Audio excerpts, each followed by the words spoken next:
66 में से 35 सीटों पर भाजपा ने नए चेहरे उतारे, खेला बड़ा दांव। अब देखना बड़ा दिलचस्प होगा कि नए उम्मीदवार क्या कुछ कर पाते हैं। नमस्कार, अपन झारखंड में आप सभी का स्वागत है। मैं हूं पिंटू कुशवाहा।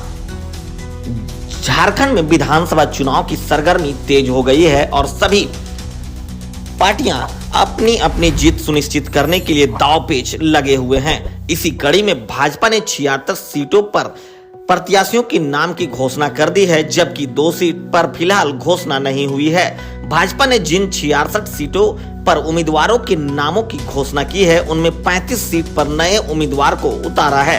35 नए उम्मीदवारों में 17 अनुसूचित जनजाति के लिए आरक्षित सीट है।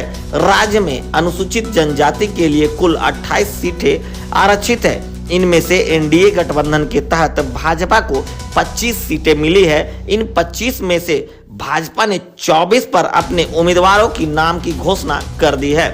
वर्तमान 18 विधायक को फिर से मिला है टिकट। एससी की 24 सीटों पर भाजपा ने प्रत्याशियों की घोषणा की है। उनमें से 17 पर नए चेहरे हैं। भाजपा ने 2019 के चुनाव में 25 सीटों पर जीत दर्ज की थी। इनमें से 18 वर्तमान विधायक को फिर से टिकट दिया गया है, जिनमें से राजमहल, सारण, देवघर, गोड्डा, कोडरमा, बोकारो, चंदनकियारी, धनबाद, निरसा, खूंटी, तोरपा, रांची, हटिया, पांकी, डाल्टनगंज, विश्रामपुर, छतरपुर व भावनाथपुर शामिल है।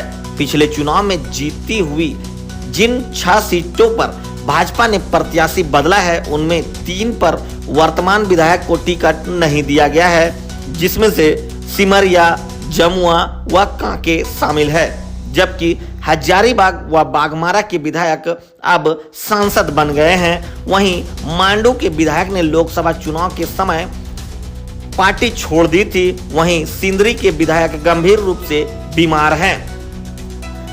एससी के लिए आरक्षित इन सीटों पर भी भाजपा ने किया है बदलाव।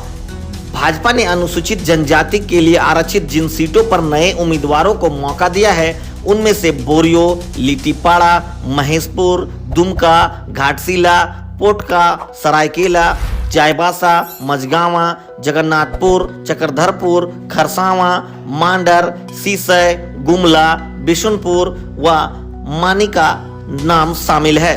ज्ञात हो कि पिछले विधानसभा चुनाव में भाजपा ने राज्य में अनुसूचित जनजाति के लिए आरक्षित 28 में से 2 सीट ही जीत सकी थी। भाजपा को केवल खूंटी और तोरपा में जीत मिला था। बाकी जगहों पर हार का मुंह देखना पड़ा था।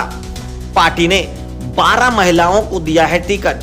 भाजपा ने 12 महिलाओं को टिकट दिया है। इसमें से जामताड़ा, कोडरमा, जमुआ, गांडे, सिंदरी, निरसा, झरिया, पोटका, जमशेदपुर पूर्वी, चाईबासा, जगन्नाथपुर व छतरपुर सीट शामिल है। भाजपा ने चुनाव में 18% महिलाओं को टिकट दिया है। वहीं कोल्हान में भी बदले गए हैं 10 और पलामू में 1। भाजपा ने कोल्हान की 10 सीटों पर नए चेहरे को मौका दिया है। वहीं पलामू में केवल मानिका में प्रत्याशी बदला है। दक्षिणी छोटा नागपुर में 5 सीटों और उत्तरी छोटा नागपुर प्रमंडल में 9 सीटों पर नए चेहरों को मौका मिला है। भाजपा ने इन सीटों पर उतारे हैं नए उम्मीदवार।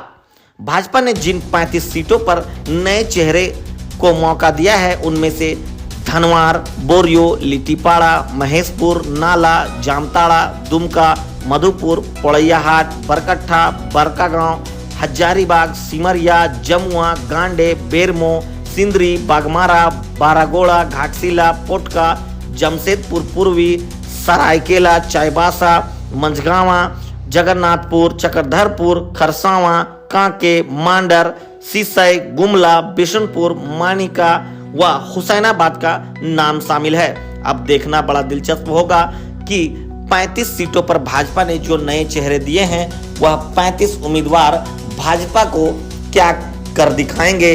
क्या वह अपनी सीटों को निकाल कर भाजपा को दे पाएंगे? क्या आप इस भाजपा के इस काम के बारे में क्या कहेंगे? क्या आपको लगता है कि भाजपा ने नए चेहरे को उतार कर अच्छा किया है या फिर नहीं? क्या इसके मायने होंगे? आप अपना विचार कमेंट्स बॉक्स पर जरूर दें। धन्यवाद।